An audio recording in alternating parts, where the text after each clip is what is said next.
যারা সনাতন ধর্মে জন্মগ্রহণ করে সনাতন ধর্মের আচার নিষ্ঠায় যায় না, ওরা এক প্রকারের হিজড়া, মানে দেখতে ঠিক বিটাদের মতো কিন্তু আসলে কাজ নাই। ওই হিজড়া মার্কা যারা সনাতন ধর্মে জন্মগ্রহণ করে সনাতন ধর্ম রক্ষার সাথে সনাতন ধর্মের আচার নিষ্ঠা পালন করে না, ওরা ওই হিজড়ার দলের লোক। ভিখারি আর ধনী সবাই একাকার হয়ে আপনাকে ভুলে যায়। সেই ক্ষেত্রটাই হচ্ছে হরিনাম যজ্ঞের অনুষ্ঠান।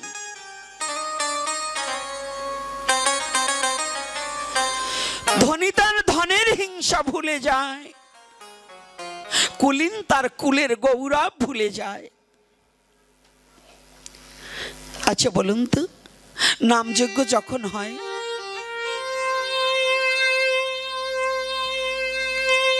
আপনাদের এই বাজারের সবচেয়ে ধনাঢ্য ব্যক্তি যে, সে যদি ভক্ত হয়, সেও যেখানে বসে, যে মাটিতে বসে,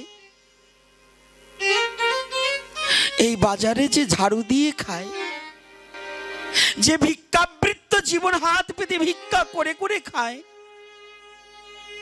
মধুমাখা হরি নামে কিন্তু সে ওই এক জায়গায় এসেই বসে। বসে না বাবা? কি মা বসে না? আচ্ছা বলুন তো, কবে বা ছিল এমন রঙ্গ ব্রাহ্মণে চণ্ডালে করে কুলাকুলি? যে ব্রাহ্মণ সম্প্রদায় আগে অন্য জাতিকে ছুতো না, অন্য জাতি যদি বাড়ির উপর দিয়ে যেত গোবরের ছিটে না দিয়ে ওখান দিয়ে হাঁটতো না, সেই ব্রাহ্মণ কুলে জন্মগ্রহণ করেও যদি হরিভক্ত পরায়ণতা হয়, সে হরি নামের মাঝে এসে ওই ঋষির পায়ের ধুলাও তার অঙ্গে মেখে লয়।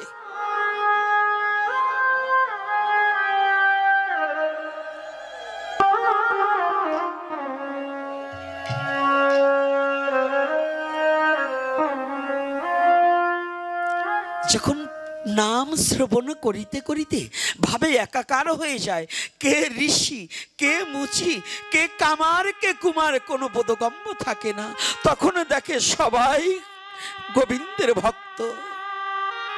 ওই ব্রাহ্মণের ছেলেও এসে ওই মুচির পায়ের ধুলো টেনে নিয়ে বলে, ভাই তুমি আমাকে একটু কৃষ্ণ প্রেম দান করো। জানো,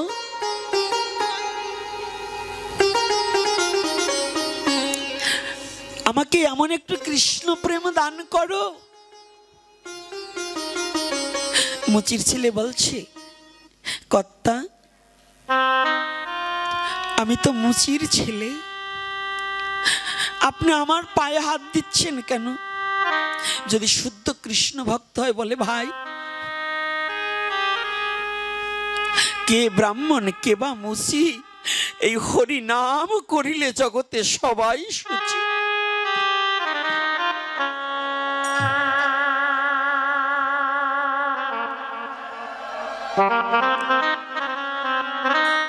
ও ভাই, তুমি যে মধুমাখা হরি নাম শ্রবণ করছো আর তোমার বিগলিত ধারায় দুটি নয়নের জলে বক্ষ প্লাবিত হয়ে যাচ্ছে, কই আমার তো হচ্ছে না, তো তুমি আমাকে কৃপা করো। কি করবে জানো? আমি যেন কৃষ্ণ বলে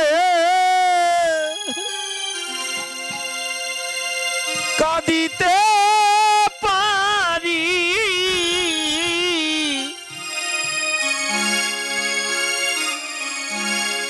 ওই আমি কৃষ্ণ বলে আমি কাঁদিতে পারি। জীবনে যেন কৃষ্ণ বলি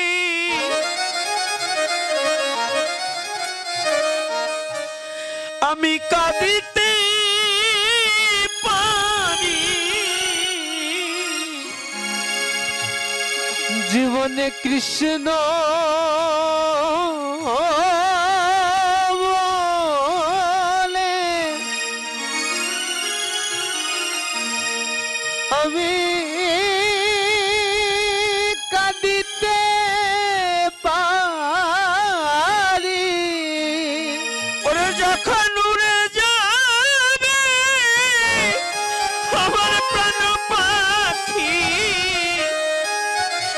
জানোই আমি কৃষ্ণ বলে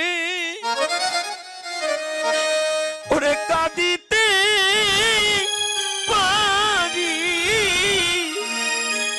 যখন উড়ে যাবে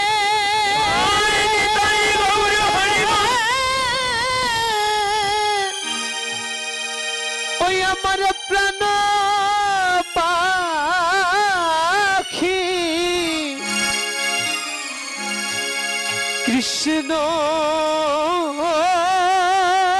বলে আমি যেন কাঁদিতে পারি। ও ভাই যেন কৃষ্ণ বলে আমি কাঁদিতে পারি। যেন কৃষ্ণ বলে আমি কাঁদিতে পারি। ওরে যেদিন আমার যাবা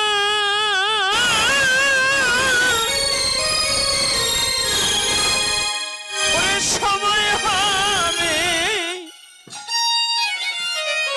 সাধনী জানোই আমি কৃষ্ণ বলি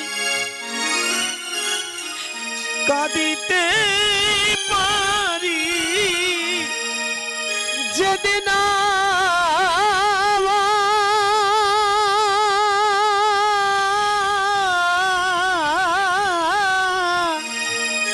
যাবার সময় হবে ওই যাবার সময় হবে যেন কৃষ্ণ বলে সেদিন যেন কৃষ্ণ বলে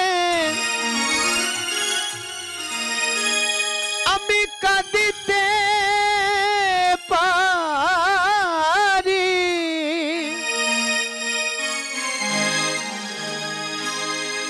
যদি ভক্ত হয় একজন ব্রাহ্মণের ছেলেও কৃষ্ণ প্রেম মাগিতে পারে একজন বৈষ্ণবের কাছে, মুচির ছেলের কাছে। আর যারা ভগবানকে ভালোবাসে না, যারা কোনোদিন আমার ভগবানকে ভালোবাসতে জানে না, যারা গোবিন্দ নামকে ভালোবাসতে জানে না, ও বাবা, তারা অহংকারের ওই উচ্চ আসনে বসে থাকে, তারা কোনোদিন ভক্তের চরণে পড়তে জানে না। তারা অভিমান নিয়ে পড়ে থাকে, তারা কোনোদিন ভক্তের সঙ্গ করতে পারে না। তবে যদি কোনো ভাগ্যক্রমে যদি কোনো বৈষ্ণবের পরশ লাগে গায়, কোটি জন্মের পাপ থাকিলে তা মুক্ত হয়ে কৃষ্ণ প্রেম হয় উদয়।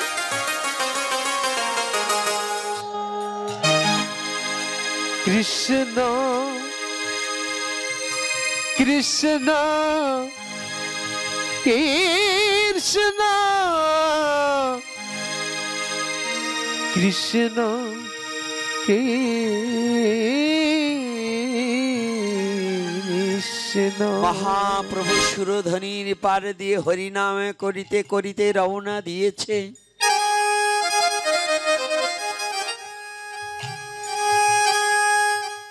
এদিকে আগে ধোপা বসে কাপড় কাচ্ছে, মহাপ্রভুর পিছনে লাখে লাখে লোক ছুটে যাচ্ছে।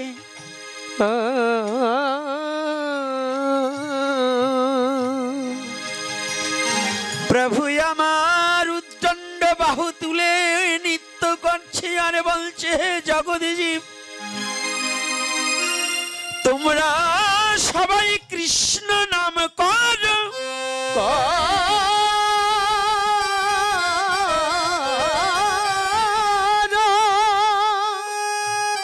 তোমরা একটু কৃষ্ণ নাম করো গো। নাম করছে, কিন্তু ওই ধোপা দূর হতে মহাপ্রভুকে একটিবার দেখে ধোপা না দেখার চিন্তা করছে। কেন গো? আগের দিনে বাড়িতে বৈষ্ণব আসলে বৈষ্ণবকে কিছু দিতে হতো, তো ধোপা মনে মনে চিন্তা করছে, আমি না দেখে যদি বৈষ্ণবরা কেটে যায় তাহলে আমার তো কিছু দিতে হবে না। ধোপা কাপড় কাচ্ছে। এত ব্যক্তি এসে মহাপ্রভুর চরণ ধরে কাঁদছে, কিন্তু ধোপা একটিবারও তাকাচ্ছে না। মহাপ্রভু চলে যাচ্ছে, ধোপা একটু ফিরেও তাকাচ্ছে না, শুধু কাপড় আরো জোরে জোরে কাঁদছে। নিত্যানন্দ প্রভু তো দয়ার সাগর। দয়াল কে গো? নিতাই চাঁদের মতো দয়াল কি পৃথিবীতে আছে গো? এই যে যত ভজন করেন না কেন কলির যুগে, দয়াল নিতাই চাঁদের মতো দয়াল আর কোথাও পাবি না। দয়াল নিতাই চাঁদ মনে মনে চিন্তা করলেন গো, ওটা খুলে দাও। দয়াল নিতাই চাঁদ মনে মনে চিন্তা করলেন, ও ধোপা, তোর ভাগ্য এত দুরাচার, তুই যে দুরাচার এত বড়। ওরে যে অনন্ত কোটি জীব তরাইতে বিশ্ব জগতে গৌর এসেছে, সেই গৌরকে দেখেও তুই না দেখার অভিনয় করছিস। কি বাবা আছে না আমাদের মধ্যে? দেহ সুস্থ, দেখবেন বাড়ির পাশে এই বাজারেও হয়তো একজন আছে, শুয়ে আছে। আপনি সকালে জিজ্ঞাসা করবেন, দাদা আপনি যে ভাগবতে গেলেন না কেন? বলছি দাদা আমার শরীরটা না ভালো ছিল না। আসলে কি ভালো ছিল না? ভালো ছিল, কিন্তু ও আসবে না, মিথ্যা কথা বলবে। একে তো আসেনি, বাড়ির পাশে হরিকথা হলে এরা ঘুমিয়ে কাটায়, তাতে পাপ হয়। একেতে এই পাপ হলো, দ্বিতীয়তে মিথ্যা কথা বলে দিল। কি বললো? দাদা আমার শরীরটা ভালো নেই। তাহলে কি হলো? মিথ্যা হলো না? তাহলে পাপ আর একটা ঢুকলো। কয়টা পাপ ঢুকলো? যেমন আপনাদের এখানে দেখতে পাচ্ছি আমি কাশিয়ানি থেকে ভক্ত বেশি আসছে, আপনাদের এই আলফাডাঙ্গার ভক্ত কম। কাশিয়ানি থেকে যেগুলো আসছে, এইরকম যদি আলফাডাঙ্গার গুলো আসতো তো এই আকড়া ভরে যেত। না মিথ্যা বলছি বলুন? হ্যাঁ, আলফাডাঙ্গা হিন্দু কম, আমারও শিখাও। হিন্দু কম না, হিন্দুত্ব কম। হিন্দু ঠিকই আছে, কিন্তু হিন্দুত্ব নাই। ওরা পরের বাপরে বাপ বলবে, কিন্তু নিজের বাবারে আব্বা বলবার চায়। বুঝেন না? যারা নিজের স্বধর্মকে রক্ষা করবার এগিয়ে আসে না, ওরা ওই বেজাতির বাবা বলবে। তাই শাস্ত্রে বলছে, বেজাতির বাবা বললে বাবার রস কি পাবা? বেজাতির বাবা বললে রসাতলে যাবা, ও সে রসগোল্লার রস খাইয়া তোমায় দেবে সাবা। বেজাতির বাবা বললে বাবার রস কি পাবা? বাবা পাতাইও, একটু বুঝে শুনে পাতাইও। আর আমি গোপীনাথ যে কদিন বাইসে আছি, আমার সামনে ওই ফালতু গল্প করু না। জাবাল ভাই হিসেব করে বললো, এই দেশে হিন্দু নাই, হিন্দুত্ব নাই, তাই বলো। যারা সনাতন ধর্মে জন্মগ্রহণ করে সনাতন ধর্মের আচার নিষ্ঠায় যায় না, ওরা এক প্রকারের হিজড়া। মানে দেখতে ঠিক বিটাদের মতো, কিন্তু আসলে কাজ নাই। ওই হিজড়া মার্কা যারা সনাতন ধর্মে জন্মগ্রহণ করে সনাতন ধর্ম রক্ষার সাথে সনাতন ধর্মের আচার নিষ্ঠা পালন করে না, ওরা ওই হিজড়ার দলের লোক।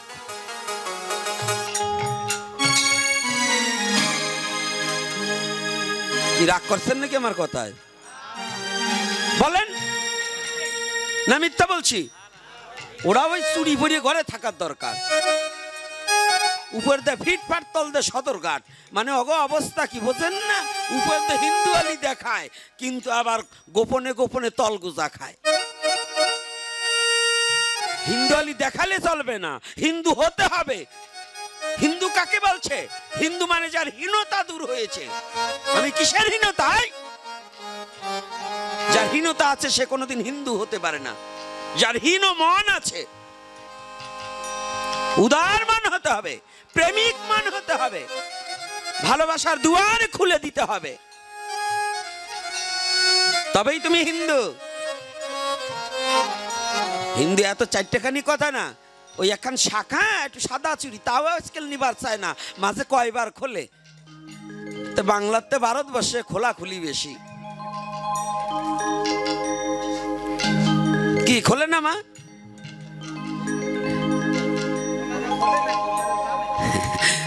আরে না, আছে ওইরকম পার্টি, যাক বলবো না, আসতে। আবার কি করে জানেন, বাড়িতে শাখা পড়ি যায়, আবার চাকরি করবার যায় ফিল্ডে যে এবার খুললে তাই, ফিল্ডে যে খুললে তাই। তা আমি কইছি কি, ও মা কি তোমার মনে এক জায়গা দেখছি, এখন হাত উড্ডাকি রেখে আমি বলতেছে, বাবা হ আমি অমকের পুতের বউ। আমি তোমার হাতে শাখা ডাকছো কেন, শাখা নাই কেন? কয় চাকরি করি তো। আমি বলি কি মা ওই ফিল্ডে যে কি স্বামীর নামও পাল্টাই ঠাল্টাই বলো নাকি?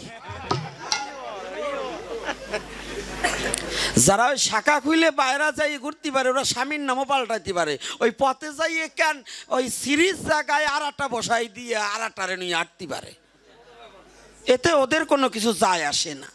তো এই জন্য হিন্দুত্ব রক্ষা করার চেষ্টা করো, স্বধর্মের বিধিবিধান মানিয়া চলো। কি সাধুকর্তারা কষ্ট পাচ্ছেন নাকি? সাধুরে ভাবছে আমাকে কথা তো বলে না, বলবানে আগে এই কটা পাইনেট করে নেই, তারপরে সাধুকে পাইনেট করবানে পরে। কারণ আমি একটু খোলা বলি তো, তাতে আমি ভয় পাই না। ভক্ত কম হয়েছে তা কি হয়েছে, ভক্ত কমুক কিন্তু ভক্তি তো আর কম না। কি ও মা আপনারা আমার দলে আছেন তো? ওই এক মারে উঠেই দিছে আর উঠে রাশি বইছে না চলিয়ে গেছে? হ্যাঁ, তার চরণ ধরে করিবে না, আমার প্রতি রাগ হবে না। ভাগবত আসরে কোনোদিন কেউ পান খাবে না। আর আজকে আমার সভাপতি বাবা ডাক দিয়ে কয়, বাবা নতুন ঘর উদ্বোধন করলাম আপনাদের দিয়ে, তা আমাদের দিয়ে উদ্বোধন করলে পরে ল্যাট্রিনের ভিতরে সিগারেটের পাশা পাইলাম কেন?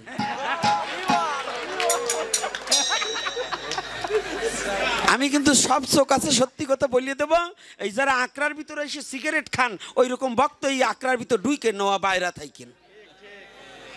ওই হারামজাদাগুলো নিজের ধর্মটারে রসাতলে না দিয়ে একটু নিজেরা ভালো হন, চরিত্র একটু পরিবর্তন করেন। এটা একটা দামোদর আখড়া। দামোদর মানে কি? মহা ভগবান কৃষ্ণের এক নাম দামোদর। আর এইখানে যে বাবাজি ছিলেন তার নামও কি না, ধীরানন্দর আগে ছিলেন দামোদর। ধীরানন্দ কয়দিন ধরে গেছে, আমি ধীরানন্দ বাবাকেও চোখে দেখেছি। এর ভাই বেন না যে পোলা পান দেখে চুলদারি দুইটা পাকছে, এইটি বুঝেন দেখি নেই তা ভাইবেন না। তো ধীরানন্দ বাবাকেও আমি দেখেছি। তো এখন এই আশ্রমের ল্যাট্রিনের ভিতর যদি সিগারেটের পিছন পাওয়া যায়, তা আপনারা যে কত ভদ্র আমার জানতে বাকি নাই। সাবধান, আজকে বলে দিয়ে গেলাম, ওই ওই মাল যেন কোনোদিন আশ্রমের বাথরুমে যায় না, যে মালেরা ওই কাম করে। একটু লজ্জা দিয়ে গেলাম, যেটা খাইছে সেটাই তো বুঝবে যে আমি এই অকাম করছি। ওটা আছে এই জায়গাতে, ভাববেন না যে নাই। সনাতন ধর্ম পবিত্র ধর্ম, অপবিত্র করার অধিকার কারো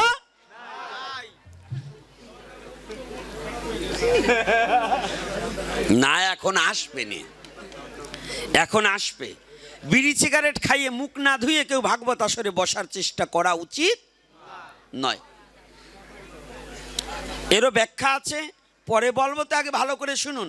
এই কথাটা কেন বললাম, মাঝে মাঝে খালি ভগবানের কথা বলবো না, আমার দুদিকেই দিতে হবে। একটা সমাজ সংস্কারও করতে হবে, আবার ভগবানের কথাও দুটো বলতে হবে। ভগবানের কথা হচ্ছে ঔষধ, এতে কি হয়? চরিত্রের পরিবর্তন আসে। হরিকথায় কি হয়? মনুষ্যত্ব জাগ্রত হয়। হরিকথায় কি হয়? কি বাবা রাগ করে চলে গেলেন নাকি? রাগ করেন না, কারণ সত্যি কথা বাইরে গেছে তো, আবার কেউ রাগ ঠাক করিয়েন না, কারণ আমি আবার ভয় পাই না। যা হয় হবে, মরার পরে আর কি হবে? লাশ চিকিৎসা কুরামিন, আর আমার জীবনের লাশ কথা হলো মৃত্যু। ফার্স্ট মৃত্যু, লাস্ট মৃত্যু, এর উপরে আর কিছু নেই। এজন্য ওই মরণটাকেই সাথে করে নিছি। মরণ হে তুহু মম শ্যাম সমান, রবীন্দ্রনাথের কথা ভুলে যাওয়া যাবে না। তো এইবার দেখুন, যখন ওই যে মহাপ্রভু যাচ্ছে না, ধূপা জোরে জোরে কাপড় কাচ্ছে, বলেন তো কেন? মহাপ্রভুকে আমি দেখেও দেখবো না। তো এই আপনাদের দেশেও আছে, এই আখড়ায় অনেকে ভাবতে পারে আমি যাব না। এই কথা বলছে কেন? মণি পড়ে, আমি যাব না, দেখি দি ওরা কি করে। আরে কর্তা, তুমি লাফাইয়ে কোনো লাভ নাই। তুমি না আসলেও প্রভুর নাম চলবে। তুমি যেটা ভাবছো যে আমি না গেলে বুঝি নাম চলবে না, এটা তুমি ভেবো না। তুমি না হলে প্রভুর নাম ঠিকই চলবে, কিন্তু প্রভুর নাম ছাড়া তুমি কোনোদিন চলতে পারবে?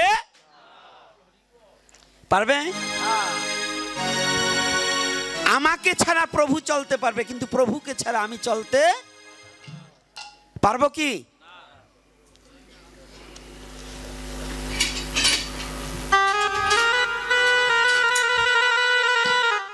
অগোপাড়ায় পরে যাব, তোমাক পাড়ায় আগে ধরবো। বাইবো না, তোমাগো পাড়া আগে ঠিক করিও, তারপরে আর এক পাড়ায় যাবানে। তোমাগো পাড়ায় ওই যে চুল কালার করা বন্ধ করিও, আর প্যান্ট কাটা বন্ধ করিও, বুড়ু কাটা বন্ধ করিও, তারপরে অগোপাড়ায় যাবানে। এই পরে আসতেছি, ভয় পাইও না, দেশে না বলি যাবো না নে। তো এইবার শোনো, তো এই যে যারা আমাদের মধ্যেও আছে, কিন্তু দেখেও না দেখার কি অভিনয় করে না বাবা? দেখেও না দেখার অভিনয় করে। তো ধূপা আজকে মহাপ্রভুকে দেখেও না দেখার অভিনয় করছে। এইবার দেখবেন নামযজ্ঞের ভিক্ষা চাইতে গেলে, কালেকশন চাইতে গেলে, যখনই দেখে কিছু কিছু দোকানদার আছে, আপনাদের এই বাজারে নাও থাকতে পারে, অন্য বাজারে আছে, আমি নিজে চোখে দেখছি, ওই দোকানের দোকানদার যখনই দেখছে ওই দোকানে নামযজ্ঞের কালেকশনে আসছে, ও তাড়াতাড়ি ওই দোকানেতে বাইরে চলে যায়, আর এক জায়গা যাইয়ে দাঁড়াই থাকে। আমাদের মধ্যে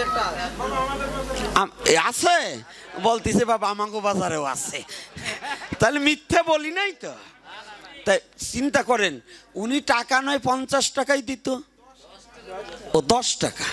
আচ্ছা, ও 10 টাকা ওর মুখে আগুন দিয়ে, ওর সল মাই এই মুখে আগুন দেবে কিনা, জীবিতকে নিজের মুখে নিজে আগুন দিয়ে পুড়াবে, তাতে কোনো দোষ নাই, কিন্তু ভগবানের নাম যজ্ঞে 10 টাকা দেবে না। এই জন্য দোকানেতে বাইরে অন্য জায়গা দাঁড়াই থাকে। কত বড় বেয়াদ্দব বলে না? এরকম করে না? আবার যদি ডাক দেয়, দাদা কয় আমি এই দোকানের মালিক না, তো পাশে তার একজন জিজ্ঞাসা করছে, এই তুমি এর মিথ্যে কথা বললা কে? ওই সময় কি ধার্মিক কথা বলে জানেন? কয় আমি কি মালিক? এই দোকানের মালিক তো আমার প্রাণ গোবিন্দ। ও 10 টাকা দেয় না গোবিন্দ সেবায়, দোকান দিয়ে দেয় গোবিন্দরে। কত বড় মিথ্যাবাদী, বাট পার জোচ্চর। কি করে কি না বলেন? আপনারা কি আমার কথা কষ্ট পান? সত্যি বলেন, সত্যি কষ্ট পান? বলেন যে আমি মিথ্যা বলছি নাকি একটা কথা? বাস্তব কথা না বললে তো হরি কথা টেকবে না। টেকবে? আগে এইগুলো দূর করো, তাহলে তোমাদের হরি কথায় কাজ হবে, না হলে হবে না। এইবার ধূপা যখন কাঁদছে, নিত্যানন্দ প্রভুর দয়া হলো। ধূপা, ও কপাল পোড়া, আজকে এই দয়ার অবতারে, গৌর অবতারে তুই পড়ে থাকবি?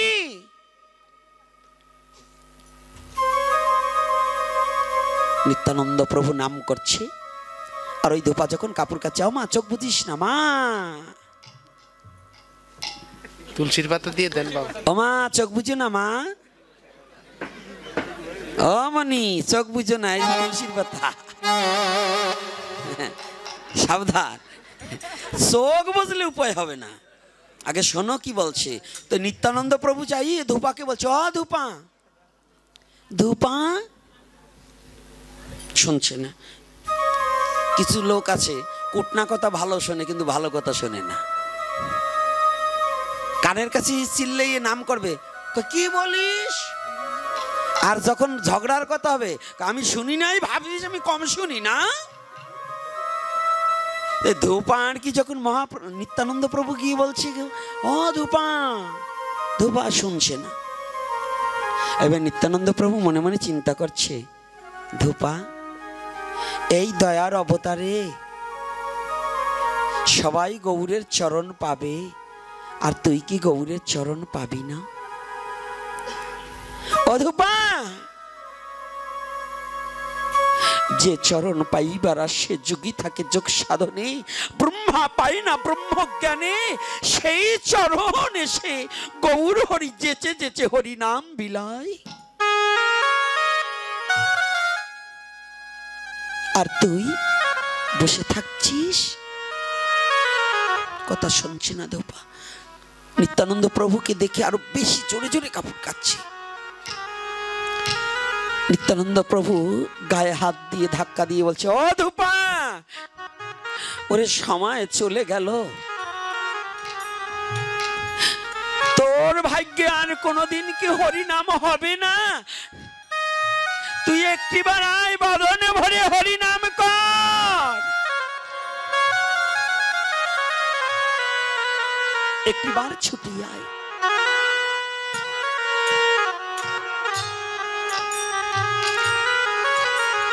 পরশ পাথর শুনেছেন কিন্তু দেখেননি, আর সনাতন ধর্ম পরশ পাথর কি তা দেখিয়ে দিয়েছে। নিত্যানন্দ প্রভু যখনই ওই ধূপাকে পরশ করেছে না, ধূপার জড়বুদ্ধি দূর হয়ে শুদ্ধ প্রেম ভক্তির উদয় হয়ে গেছে।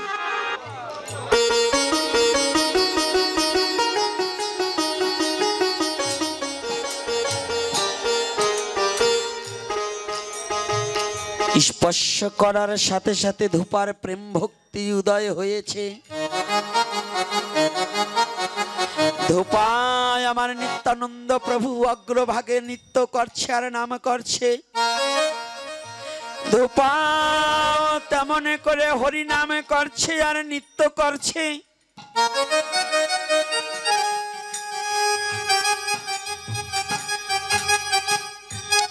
ধূপা যখন নৃত্য করছে না, বাবা সবাই তো কৃষ্ণকে ভালোবাসতে জানে না, সবাই তো ভগবানের নামকে ভালোবাসে না। সমাজের বুকে যেমন কৃষ্ণ বিদ্বেষী আছে না, যদি কোনো জন কৃষ্ণ ভজন করতে চায় তাকে যেমন বাধা সৃষ্টি করে, তখনও ছিল, এখনো যেমন আছে তখনও। আজকে পাঠ শুনে যদি কালকে কোনো ছেলে গলায় একটা মালা নেয় না, যদি ললাটে একটু তিলক পড়ে না, এই বাজারে বেরোলে বলবে বড় সাধু হয়ে গেছে, বলে না? নিন্দা করে না? কি করে কি না বাবা? এটা অন্য ধর্মের লোকে করে না, এটা কোন ধর্মের লোকে করে? নিজ ধর্মের লোকে করে। যারা একজন ভক্তের ললাটে তিলকে দেখে মালা দেখে যারা নিন্দা করে, জানিয়ে রাখিবে তাহার মুখ দর্শন করার চেয়ে পথের কুকুরের মুখ দর্শন করা শ্রেয়।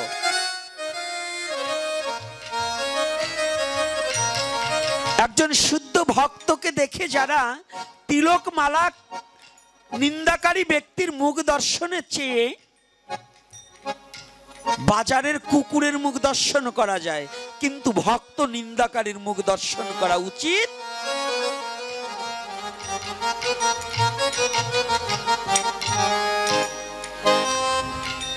বলেছে যে মুখে বৈষ্ণব নিন্দা হয়, তার আকৃতি গদ্ধপের মতো হয়, তার মুখটা হয় কুকুরের মুখের মতো, মানে গাধার মতো দেহটা হবে আর মুখটা হবে কুকুরের মতো।